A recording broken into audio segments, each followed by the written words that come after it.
Welcome to Jackson Lewis's podcast, We Get Work. Focused solely on workplace issues, it is our job to help employers develop proactive strategies, strong policies, and business-oriented solutions to cultivate an engaged, stable, and inclusive workforce.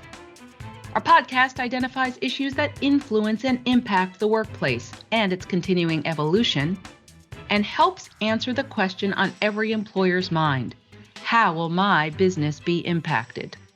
Employers navigating the hybrid workplace maze may be searching for equitable and consistent work arrangement policies to ensure employees are both satisfied with their workplace and productive.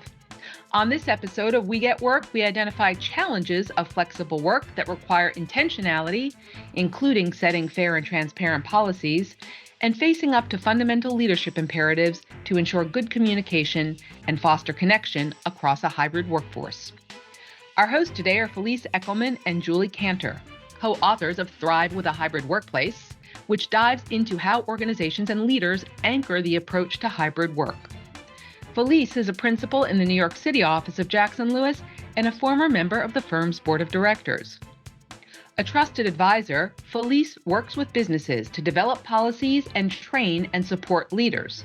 Executives rely on Felice to provide sound business advice. Julie is an executive coach and management consultant who combines 20-plus years of business experience, graduate education, and psychological principles to facilitate growth for individuals, teams, and organizations worldwide. Julie appreciates the complexity of the work environment and knows what it takes for people to change. Felice and Julie, the question on everyone's mind today is, what is the best approach to remote and hybrid work that aligns with values and business needs, and how does that impact my business? Thank you for that introduction. I'm Felice Eckelman from the New York office of Jackson Lewis, and I'm excited to be back on this podcast, and even more excited that I'm joined by my co-author, Julie Cantor.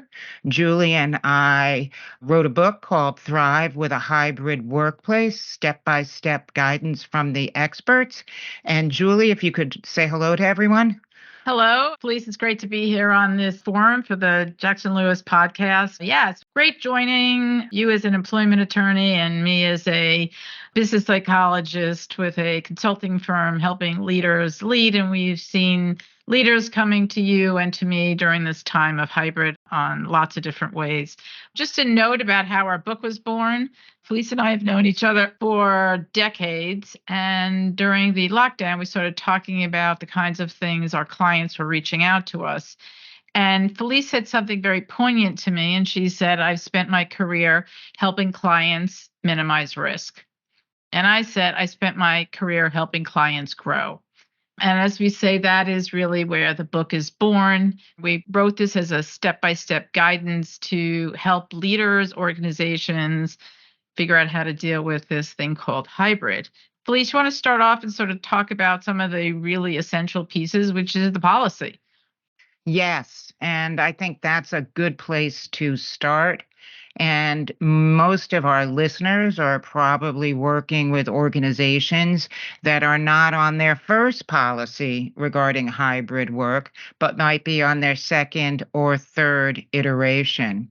And that's fine. Life changes, things are changing, and there's certainly always a right time to review and assess whether a policy is important. So from my standpoint, as an attorney that encourages clients to minimize risk, a policy is an essential place to start. And the policy is not just about how many days in the office. What we have been reading for the last year or two are lots of articles about companies who have announced policies, which tend to be numbers of days in the office, and they've tripped over their message. And they've tripped over their message because the policy really needs to be much more. It needs to really focus on making sure that time in the office is collaboration time. It's time when people want to be together, and it's time when people benefit from being together. Because This whole question about where work needs to be performed really needs to be looked at from the standpoint of how do companies maximize productivity and ensure the highest level of employee retention so that they can be successful. And days alone is not the only way to measure a policy. Yeah, I've actually, in my work with clients, to come to say that a policy of 3 days in the office in a week, 2 days, what have you, is just a silly policy. That being in the office is got to be for a purpose. If you're going to bring people in, they have to be connecting and collaborating for a reason. Leaders are where they're coming out today and landing. They need to appreciate that not all days are created equal. And if they're going to have people in the office, there's got to be a reason. And if they're going to be at home, there's got to be a reason of why that's making sense for them to be working at home. So let's look at some of the reasons. Individual work, you have to write a report. You need to get something where there's a long time points of focusing on your own. Makes sense to do at home. Works where there are things where you're writing a group document over and above working on Google Docs. It's a lot better when you're in the office together or doing some kind of collaboration. What's changed now is leaders need to be mindful of that because, as Felice said, this all is about productivity. So, talking about productivity and talking about guardrails and policies is an essential part of the policy drafting process.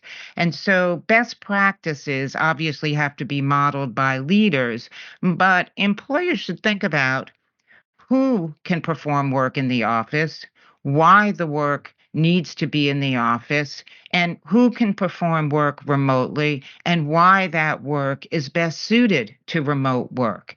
And there's no one answer. I have been counseling many clients on these issues, and often employers are frustrated because they are looking for a one stop solution. And every organization really has to engage in self assessment. What jobs need to be in the office and how often, and what jobs can be performed remotely? That's the first step in deciding what kind of policy is going to result in success. The other thing that every policy has to have, it has to have some provision for employees to seek accommodations that are required under the law. We just received this week a decision from the United States Supreme Court on religious accommodations. In addition to accommodations to ensure that employees can adhere to their religious practices, accommodations may also be necessary because of an individual's disability, whether it is a physical disability or a mental disability. So those are two arenas where accommodations may be legally required, and the policy is going to have a process to make sure that employees understand that they can request those accommodations and how they can do that. Now, that's far different from a situation where someone is asking for a deviation from a policy or a special deal. There is no requirement under the law that an employer not apply a policy to an employee just because they ask. And frankly, consistency is going to be very important in applying your policy on hybrid work, because if you're not consistent, if an employer makes special arrangements for some employees and not others, then you're setting yourself up as an employer for a disparate treatment situation. And that, of course, should be avoided. So, messaging and making sure that everyone understands what the policy is intended to do, in addition to perhaps dictating the number of days expected in an office, is pretty critical to make sure that your organization has a successful rollout of its new policy. As Felice was talking about the difference between accommodation and exception, when there are issues about exception, this is where leadership comes in. And I've had clients where they come up with a policy on a very top of the organization, comes from the president level, and perhaps it is, let's say, what I call a silly policy, but it is 8 days a month in the office. What do you do then when somebody further down even if his direct reports, wants an exception to that policy. So it's interesting. I had a client where it was a large financial institution. Policy was 8 days a month, and somebody in fixed income had moved to Florida, New York-based organization, moved to Florida during the lockdown and wanted to continue work in Florida. What was interesting about this case was that they were seeking an exception. It was not an accommodation, it was exception. He liked warm water. What was interesting about this case, it was not the leader, his direct boss, who was going to make the exception. It was the president who said, brings in a lot of money to the bank, we can't afford it. And what the head of fixed income pushed back and he said, yes, that's correct. However, I can make up the income that he brings to the bank, which will be a lot less costly, both in dollars and cents, as well as morale, turnover, and things like that, if I set precedent for the rest of my team. And so the head of fixed income overrode the president and said, not going to be right. And again, this was not a legal issue. It was just a fact in terms of being a good leader. It's a fairness issue.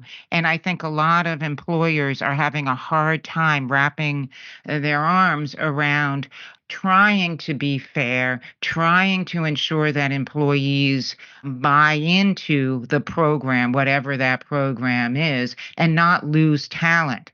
But, you can lose talent because your policy is not fairly enforced, but you can also lose talent when you're not recognizing who's productive.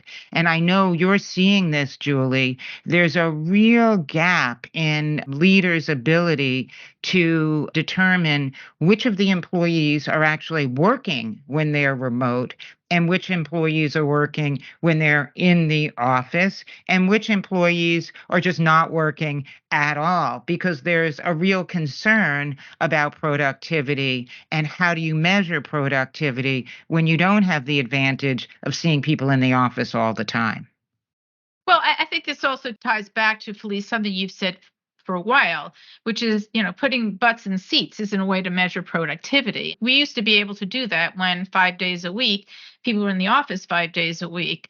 However, you didn't know whether they were shoe shopping on their computer or working on the document they're supposed to be working on. We now have new challenges of how to measure that. And you also said something which I'm hearing more and more about is not knowing whether they're producing or whether they're working at all. I've had leaders who are struggling with basically calling one of their employees to task for just quote unquote not really having a good attitude. And when I asked further what it was, he said, well, he's not responding to my emails. And this is where I get sort of basic. Your boss emails you, you respond to them. And this is where bosses need some education and training. We talk a lot about the need for training, that in fact, it is not being accommodating and accepting for somebody who doesn't respond to an email because they're working from home on one of their quote unquote work from home days, which goes back to sort of a dirty word that many managers hate doing, and it's called performance management. It takes a lot of time to sit down with an employee, describe what their overall deliverables are, and then hold them to it. And a lot of leaders don't know how to do that when they're not able to see their staff all the time. And so management training on how to really evaluate employees, ensure that they're all getting the best benefit of career development opportunities, and that the managers are not falling into the situation where they're just engaging in proximity bias, which is simply favoring someone because they're close to them physically. So take this situation, a manager's in the office regularly. Some employees are defying the policy and are just working from home all the time. Manager is more likely, perhaps, to ask someone who's sitting in the office next to them or near them to work on a special project, go to a client lunch, sit in on a meeting. All of these opportunities are being offered in this situation because the employee is proximate. More importantly, the opportunities are not being offered to the folks who are working from home, even though the policy may allow them to work from home.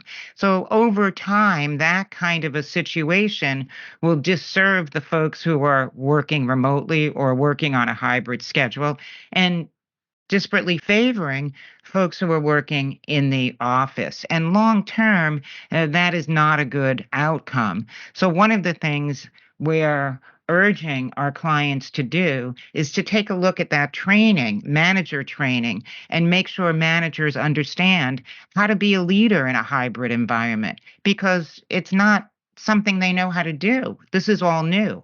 Yeah, Felice and I have talked a lot about proximity bias. On one hand, in terms of disparate treatment for legal concern.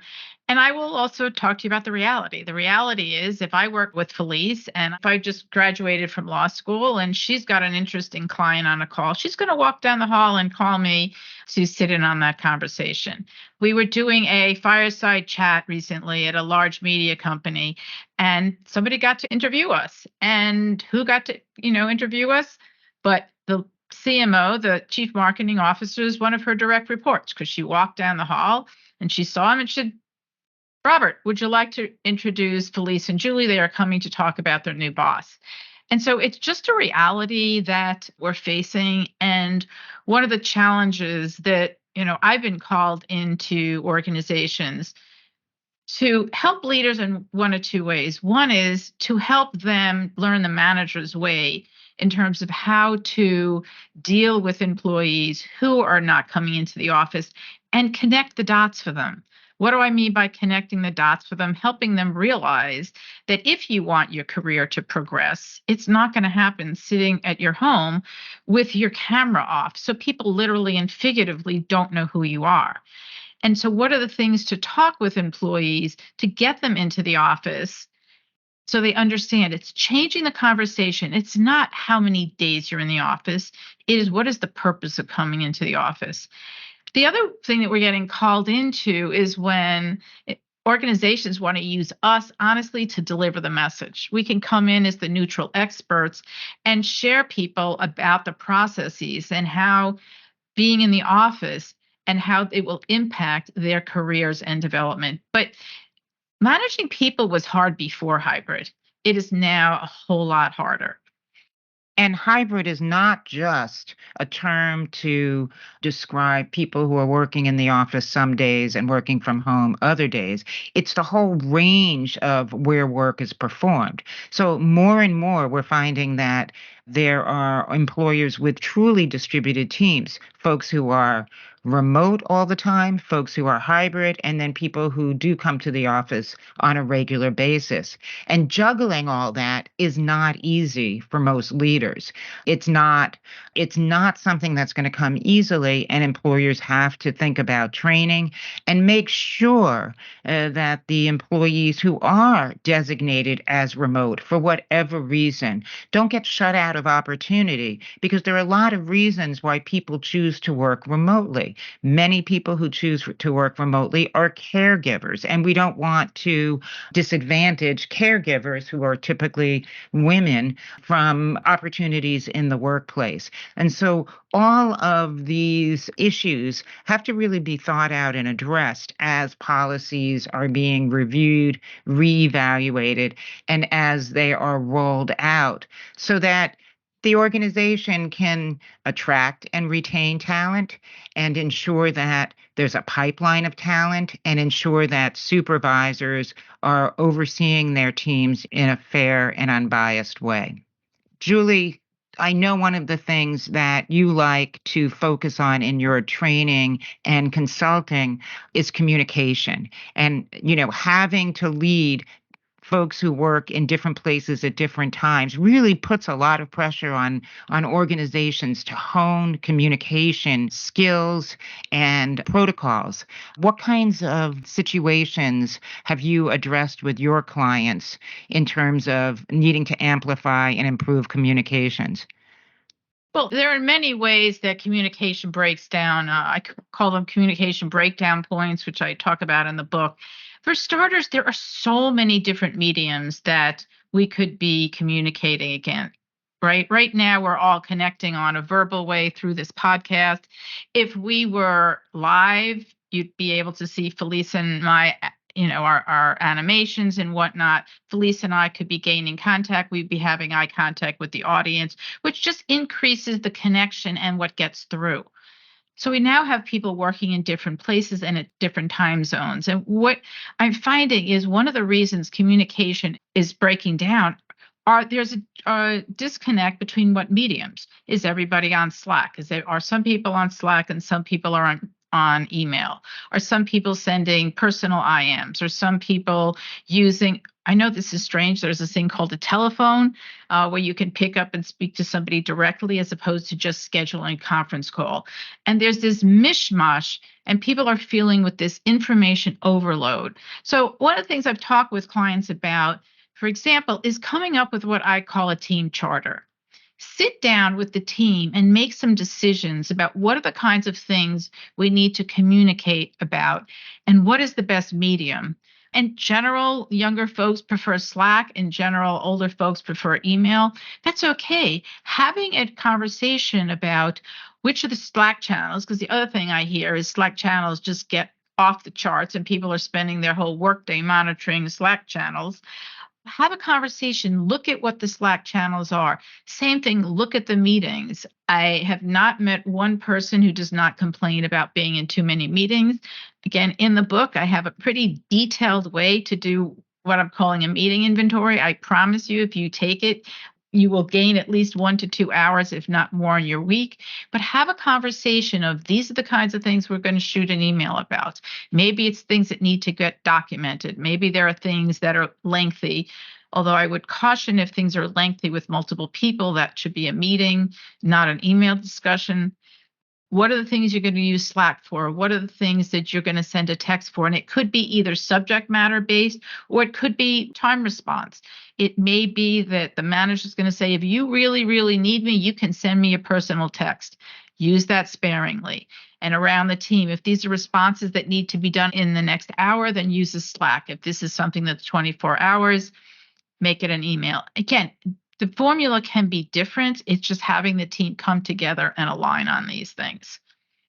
Well, Julie, it looks like we're pretty much out of time, but I hope some of our listeners will be inclined to read Thrive with a Hybrid Workplace because it is chock full of tips like the ones you've just heard Julie refer to about how to survive in this new moment.